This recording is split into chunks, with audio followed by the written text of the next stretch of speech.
Subscribe करंतु विपिन बिहारी सामल channel को press करंतु पाखरे थिबा बेल आइकन को जा फल रे प्रतिदिन अपलोड होउथिबा आध्यात्मिक कथावस्तु को आपण माने सुनि परिबे। ओम गुरुदेवाय नमः। ओम गुरुदेवाय नमः। ओम गुरुदेवाय नमः।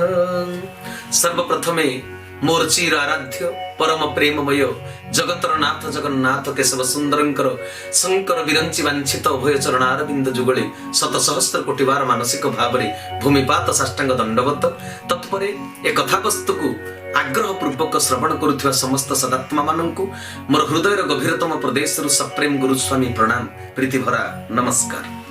आज सर्व विश्व स्तर गोटे कथा सुंदर भाव आपण मानक निकट में आलोचना करने को चाहूँगी। सेटा गोटे हृदयवतार दर्शन तत्व तेणु मन ध्यान दे से कथा को श्रवण करेंगे। साधु मंडली मनीष धरापृष्ठ को आसे कर्म कर बंचब और धर्म अर्जन कर मोक्ष प्राप्त कर चरम प्राप्ति कर कर्म करने आ धर्म अर्जन कर जो सूत्रटी रही तनु मन धन आ समय विनियोग हेले जाई कर्म हब आ धर्म हब। उचित समय उचित कर्म होई न पारिले मनीष व्यस्त विव्रत हेई पड़े। कार्यर भारटा बढ़ी जाए जेते बेले जेउ काम हबा कथा जदि सेते बेले सही काम न होई बाकी रही गला तेबे परवर्ती समय को काम अधिक बोझ होई जाए, वर्कलोड बढ़ी जाए।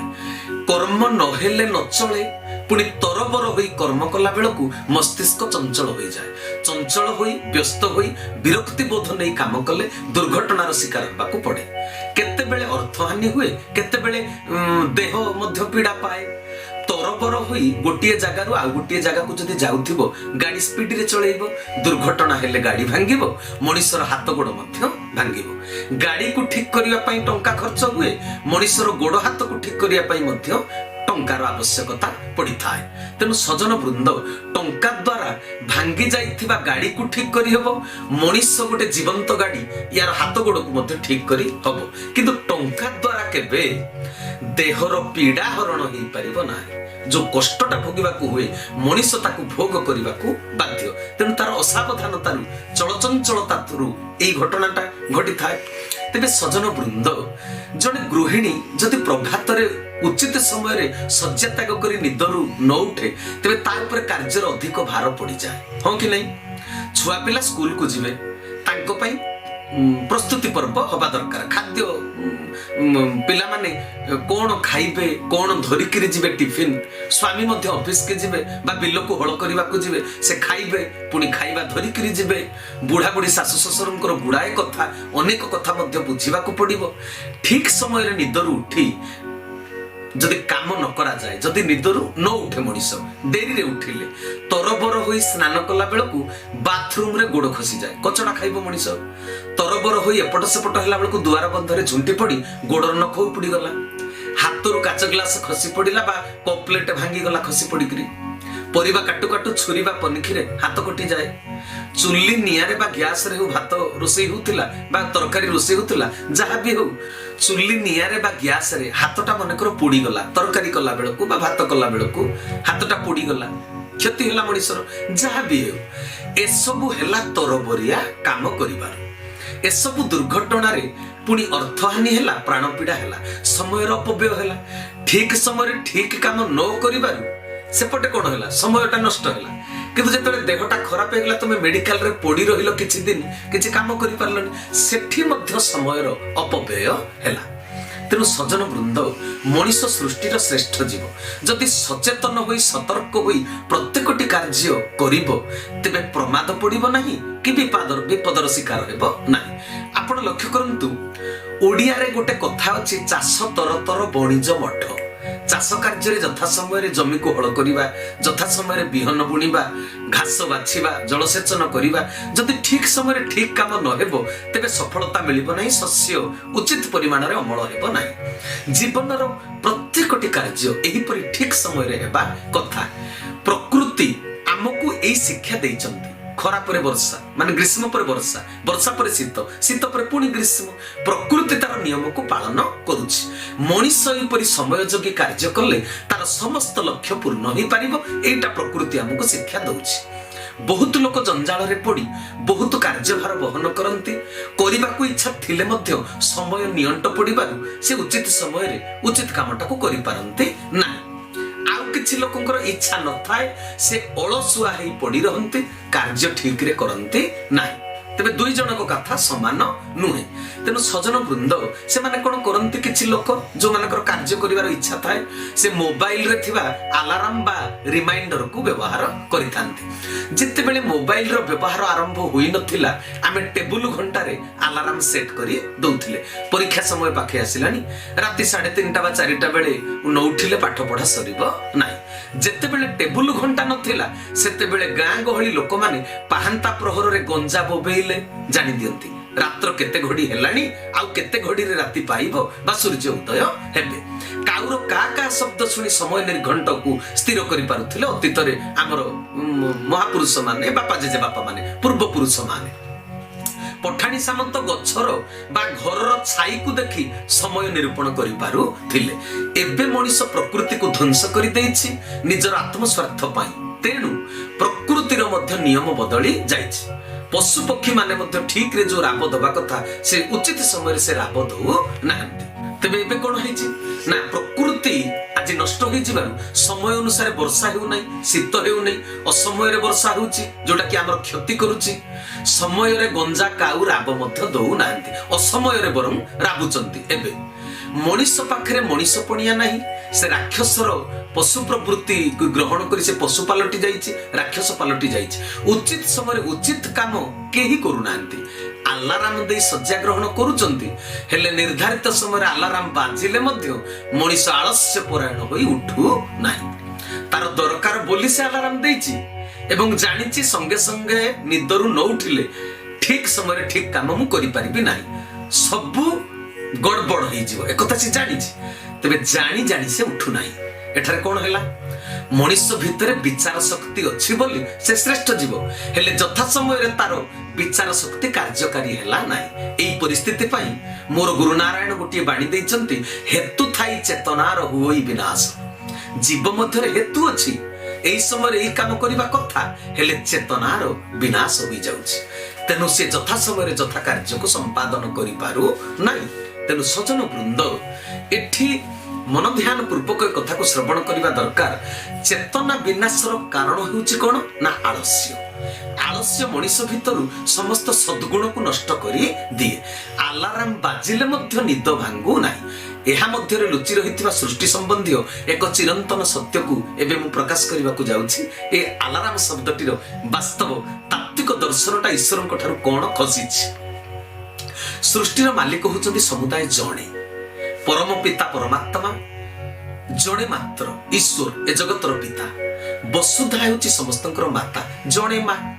ବସୁଧା ଉପରେ ବସବାସ କରୁଥିବା ସମସ୍ତ ମାନବ ଗୋଟିଏ ପରିବାରର, ତେଣୁ କୁହାଗଲା ବସୁଧୈବ କୁଟୁମ୍ବକମ୍। ଈଶ୍ୱରଙ୍କର ଏହି ବାର୍ତ୍ତାକୁ ସମସ୍ତେ ଗ୍ରହଣ କରିପାରୁ ନାହାନ୍ତି। ହିନ୍ଦୁ, ମୁସଲମାନ, ଖ୍ରୀଷ୍ଟିଆନ ସମସ୍ତେ ଭାଇ ଭାଇ। ପୃଥିବୀ ମାତାର ପୁଅ ଝିଅ, ଏକ ମାଲିକର ସନ୍ତାନ ସନ୍ତତି ସମସ୍ତେ। ଏଇ ଆଦର୍ଶମୟ କଥା ପଦକର ମୂଲ୍ୟକୁ କେହି ବୁଝୁନାହାନ୍ତି ବୋଲି ଦେଶ ଦେଶ ଭିତରେ ଗଣ୍ଡଗୋଳ। ସେଥିପାଇଁ ସାମ୍ପ୍ରଦାୟିକତା, ଗୋଷ୍ଠୀ କନ୍ଦଳ, ଭ୍ରାତୃତ୍ୱ ବଦଳରେ ସୃଷ୍ଟି ହେଇଛି ଶତ୍ରୁତା। ଆଲାରାମର ଓଡ଼ିଆ ଅର୍ଥଟି ହେଲା ବିପଦ ସଂକେତ। ଆପଣ ମାନେ କହିପାରନ୍ତି ତାକୁ ସତର୍କ ଘଣ୍ଟି।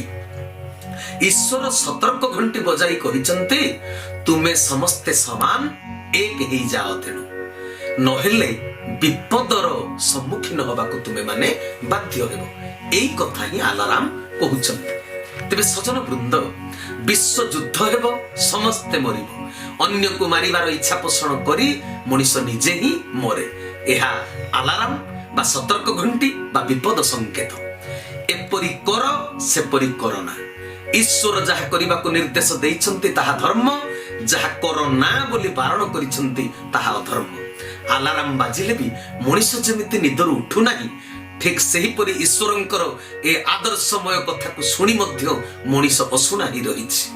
ए आदर्श को रक्षा न करिबारु बारंबार प्रकृतिर पदाघात को मनीष सहिबाकु मध्य बाध्य हेइछि। बात्या, बन्या, भूमिकंप, वज्रपात, अंशुघात एगुड़ा कहूछि कोन आउ मध्य महामारी एगुड़ा अलाराम, विपद संकेत, सतर्क घंटी। भगवान कर विचित्र लीला देखंतु। अलाराम गोटे इंग्राजी शब्द, इंग्राजी भाषाटी ख्रिस्टियन मानकर। अल्लाह हेउचंती मुसलमान भाई मानकर आराध्य देवता इष्ट, आउ राम हेउचंती हिंदू मानकर आराध्य देवता। देखंतु गोटे शब्द रे हिंदू, मुसलमान, ख्रिस्टियन एकत्र होई अछंती। एठारे आपण माने इंग्राजी अक्षर को देखंतु नाही, तार वास्तव अर्थटाକୁ देखंतु। ईश्वर ए अलाराम शब्दटा जगत को काहेकि देइचंती, मन ध्यान देई सुनिबे। शब्दटी रे पांचटी अक्षर रहिछि, A L A R M. A L पर आउ एल नाही, जदि डबल एल थांता तबे होई थांता ऑल राम। समस्तंकर आराध्य राम बा सब हेउचंती राम, सब किछि हेउचंती राम। आर परे ए नथिले मध्य ताहा जनसाधारण को मुहरे राम उच्चारण हेउछि। शब्द मध्य रे अक्षर जहा थाउ साधारणतः उच्चारण हेउछि अलाराम। इंग्राजी साहित्य मूल संस्कृतर रूपांतरीकरण। किछि किछि शब्द इंग्राजी साहित्यर व्यक्तिगत और स्वतंत्र शब्द। এই अलाराम शब्दटी इंग्राजी साहित्यर स्वतंत्र बा व्यक्तिगत शब्द होई थाई पारे, हेले सृष्टिर मालिक केते कौशल पूर्वक इंग्राजी साहित्यिक, भाषाविद बा अभिधान प्रणेतांकर जे शब्द को तैयारी करिसंती, तांको मुंडरे এই शब्दटी, এই ध्वनिटी प्रवेश करई देले ईश्वर। जे शब्द जे उच्चारण रे हिंदू, मुसलमान, ख्रिस्टियन समस्ते एकत्र होई अछंती। तबे एथिरु आपण माने कोन बुझिले? ईश्वर चाहती आमे समस्ते एक, आमे केही काठारु भिन्न नुहंती। जुक्ति बଳରେ, बाक चातुरी बଳରେ आमे समस्ते समस्तଙ୍କ ठारु स्वतंत्र बोली गोटे बाहास्पट मारुछंती, आस्फालन करूछंती। तेबे सजन वृंद, केही निजको स्वतंत्र भावरे प्रतिपादन करो नाही। मूल को फेरी चालो, अनुध्यान करो मूल संस्कृति कौन थिला, मूल धर्म कौन थिला। अरे भाई माने, तोप, कमाण, बंधुक, परमाणु बोमा द्वारा राज्य जय करी हेबो, हृदय को जय करी हेबो नाही। हृदय राज्य को जय करिया पई लोडा स्नेह, प्रेम, ममता, सौहार्द्य, प्रीति, विश्वास, समवेदना, सांत्वना। आसो आमे समस्ते एक होई जिवा, बाद विसंवाद ठारू दूरेई जिवा, शांति रे निश्वास मारिबा। ना थिबो भय, ना थिबो आशंका।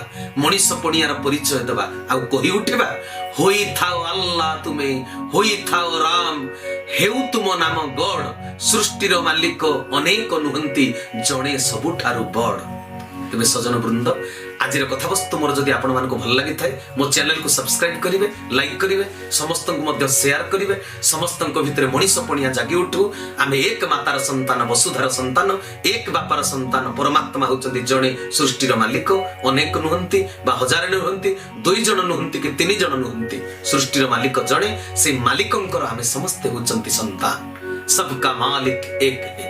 तेबे सजन वृंद, ए वार्ता समस्तଙ୍କ पाखरे मनीष पणिया को जागृत करू। ए शुभकामना सह ए समय पाई मोर कथावस्तु को विश्राम देली। हरि ओम तत्सत, हरि ओम तत्सत, हरि ओम तत्सत। श्री केशवार्पणमस्तु, श्री केशवार्पणमस्तु, श्री केशवार्पणमस्तु। श्री केशव शरणम, श्री गुरुस्वामी शरणम, श्री चरमनाथ शरणम। समस्तଙ୍କୁ ଆଜି ପାଇଁ ଏ ସମୟ ପାଇଁ ବିଦାୟକାଳୀନ ସପ୍ରେମ ଗୁରୁସ୍ୱାମୀ ପ୍ରଣାମ, ପ୍ରୀତି ଭରା ନମସ୍କାର।